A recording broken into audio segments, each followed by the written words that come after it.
사랑하는 대원교회 성도 여러분, 2020년 4월 10일 금요 기도회로 하나님께 드리겠습니다. 다 같이 찬양하겠습니다.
부셨던 무덤 내게도 보이시옵소서.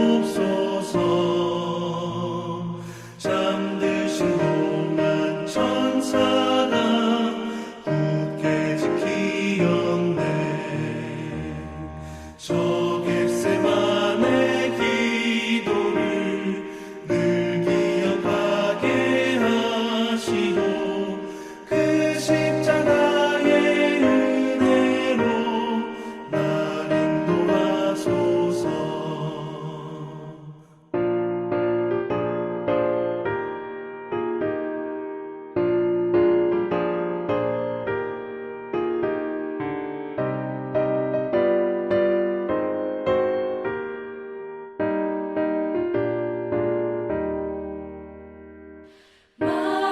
마리아처럼 새벽에 주께로 갑니다.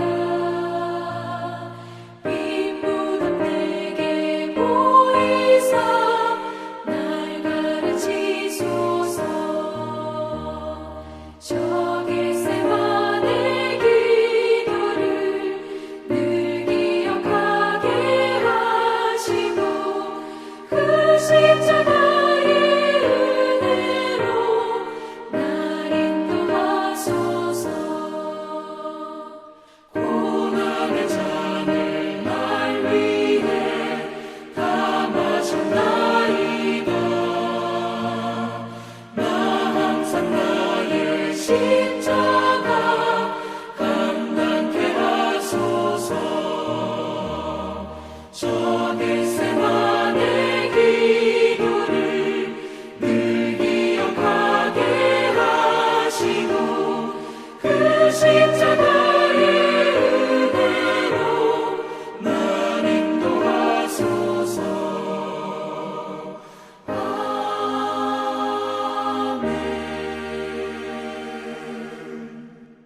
성경 말씀 에스더 4장 15절과 16절 말씀입니다. 구약 성경 에스더 4장 15절과 16절 말씀 보시겠습니다. 에스더가 모르드게에게 회답하여 이르되 당신은 가서 수산에 있는 유다인을 다 모으고 나를 위하여 금식하되 밤낮 3일을 먹지도 말고 마시지도 마소서. 나도 나의 시녀와 더불어 이렇게 금식한 후에 규례를 어기고 왕에게 나아가리니 죽으면 죽으리이다 하니라. 아멘. 에스더는 아하수에로 왕의 아주 특별한 아내였습니다. 폐위된 왕후 와스디도 아름다웠지만 에스더는 전국에서 모인 미인들과의 경쟁에서 1등을 차지한 왕의 눈에 가장 들었던 여인이었습니다. 당시 페르시아에 127지방이 있었으니 각 지방에서 한 명씩만 내었다 하더라도 127대 1의 경쟁률입니다.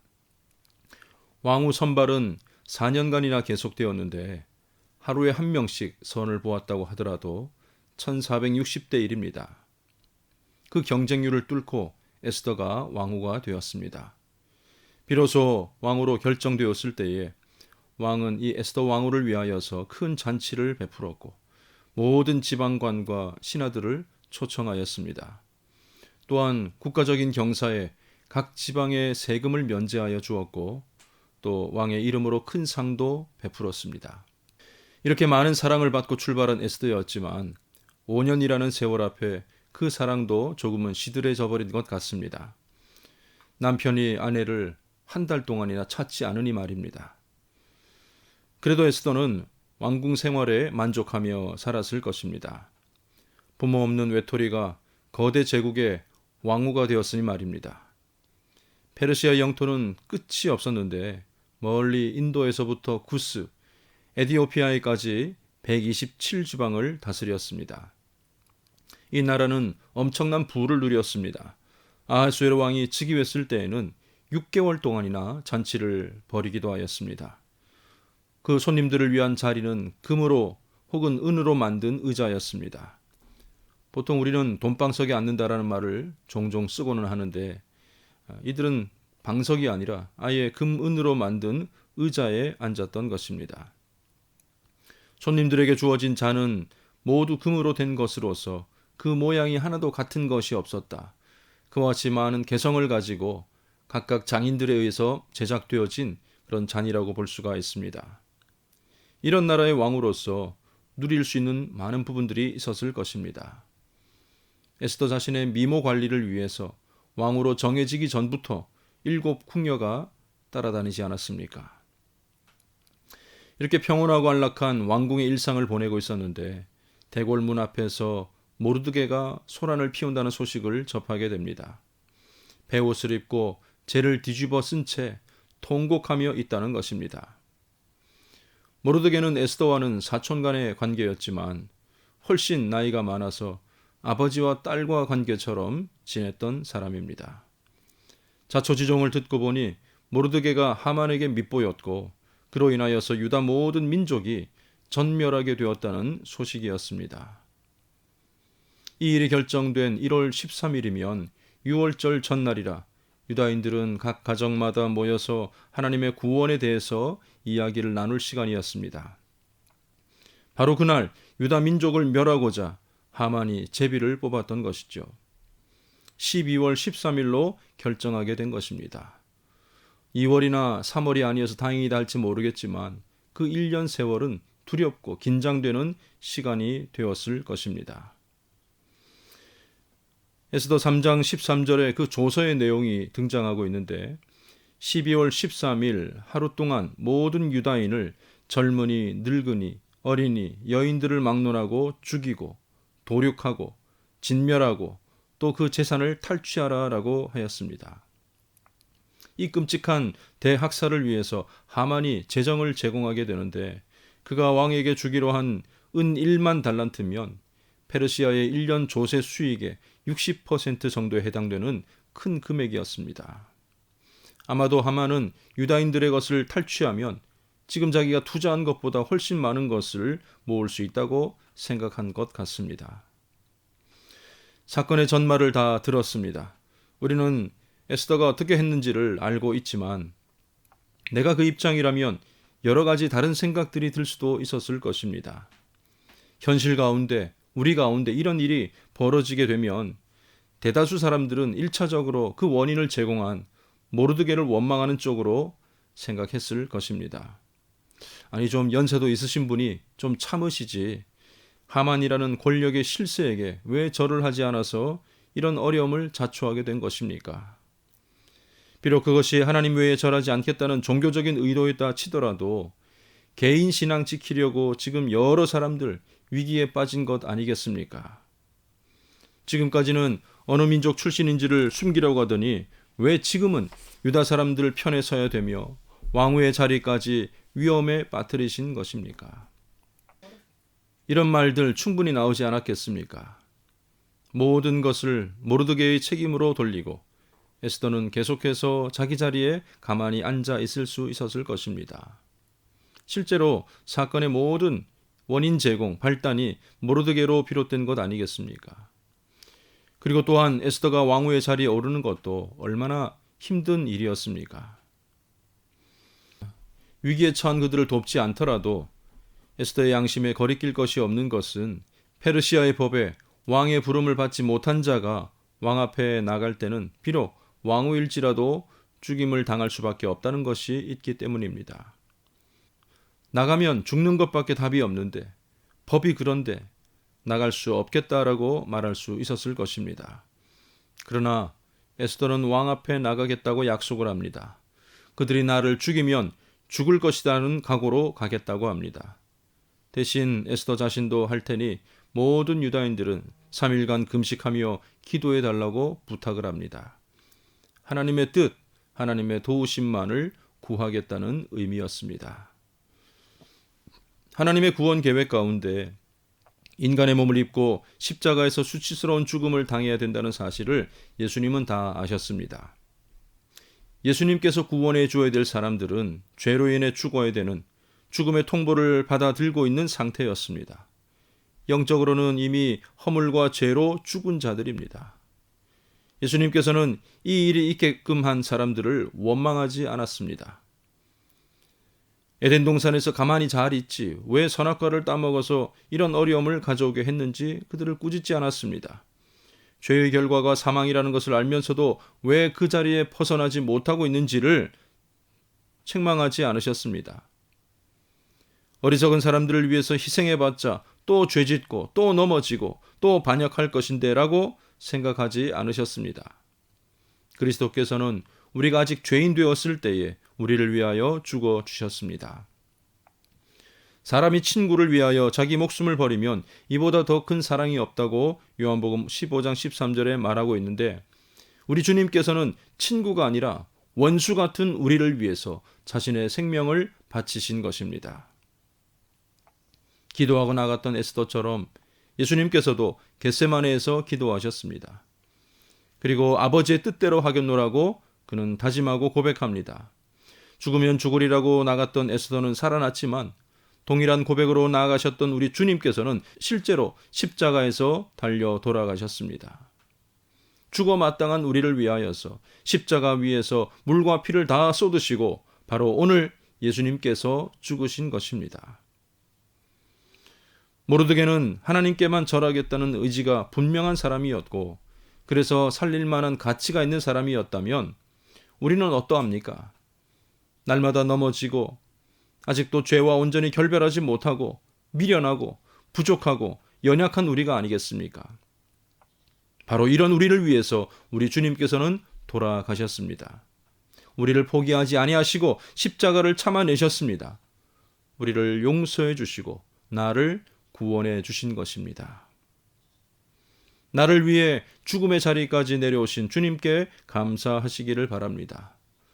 고난의 슬픔과 함께 주님의 희생으로 말미암아 새롭게 된 우리 자신이 해야 될 일에도 최선을 다할 수 있기를 바랍니다. 세상 사람들이 십자가에 자기 몸을 매다는 일도 감당하신 우리 주님이십니다.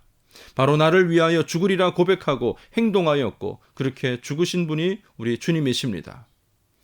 감사와 영광을 돌릴 뿐만 아니라 이제 우리도 하나님의 영광을 위하여서 죽으면 죽을 것을 각오하고 나아가야 될 것입니다. 오늘 우리가 겪고 있는 이 현실을 바라보면서 분명 내가 책임져야 될 일들이 있을 것입니다. 이 와중에도 이웃을 사랑하고 복음을 증거해야 되는 일을 감당해야 할 것입니다. 때로는 그것이 힘에 겹고 괴로운 일이라 할지라도 예수님처럼 우리 주님처럼 죽으면 죽으리라 각오하고 나아갈 수 있는 그런 신앙의 결단과 행동들이 있어야 할 것입니다. 이 세상을 바라보며 우리 주변을 바라보며 교회를 바라보면서 모든 일에 책임감을 가지고 그 이웃을 위해서, 교회를 위해서, 이 나라와 이 민족을 위해서 기도하는 것이, 헌신하는 것이 구원받은 저와 여러분들의 의무인 줄로 분명히 믿습니다. 이 믿음 가지고 이런 결단으로 오늘 간절히 기도하는 시간 되시기를 바랍니다. 다 같이 기도하시겠습니다. 하나님 아버지, 은혜를 감사드립니다. 구원받을 만한 아무 가치 없는 저희들을 위하여서 주님이 이 땅에 오셨고 십자가에서 그 생명을 내어주신 줄로 분명히 믿습니다. 주로 인하여 우리가 참 생명을 얻었사오니 아버지 하나님, 우리가 이 세상 사는 동안 주를 닮은 삶으로 살아갈 수 있도록 도와주시옵소서. 이기적인 신앙생활에서 벗어나서 이웃을 바라보고 가족들을 바라보고 교회를 바라보며 이 나라와 이 민족과 세계와 열방을 바라보며 때로는 죽으면 죽으리라 각오하고 나아갈 수 있는 우리의 모든 삶이 될 수 있도록 도와주시옵소서. 기도하며 나아가게 하여 주시고 또한 아버지 참된 사랑과 복음을 가지고 나아가는 우리의 삶이 다 되게 하여 주시옵소서. 감사드리며 예수님의 이름으로 기도드립니다. 아멘. 함께 기도할 제목을 드립니다. 첫 번째 기도의 제목, 복음과 진리를 위하여 죽으면 죽으리라 하는 신앙으로 살아갈 수 있도록 다 같이 기도하시겠습니다.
번째 기도 제목입니다. 가정마다 성령 충만한 예배를 드릴 수 있도록, 그리고 우리 대원교회 모든 성도들이 함께 모여서 예배 드릴 수 있는 날이 속히 임하게 되도록 다 같이 부르짖어 기도하겠습니다.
마지막 기도 제목입니다. 코로나19 전염병으로 인하여서 고통 가운데 있는 확진자들과 그들의 가족들, 그리고 큰 어려움으로 위기 가운데 있는 이 나라와 세계 모든 나라들을 위하여서 다시 한번 간절히 기도하겠습니다.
주님 가르쳐주신 기도하심으로 오늘 모든 순서를 마칩니다. 하늘에 계신 우리 아버지여, 이름이 거룩히 여김을 받으시오며 나라의 임하옵시며 뜻이 하늘에서 이룬 것 같이 땅에서도 이루어지이다. 오늘날 우리에게 일용할 양식을 주옵시고 우리가 우리에게 죄 지은 자를 사하여 준 것 같이 우리 죄를 사하여 주옵시고 우리를 시험에 들게 하지 마옵시고 다만 악에서 구하옵소서. 대개 나라와 권세와 영광이 아버지께 영원히 있사옵나이다. 아멘.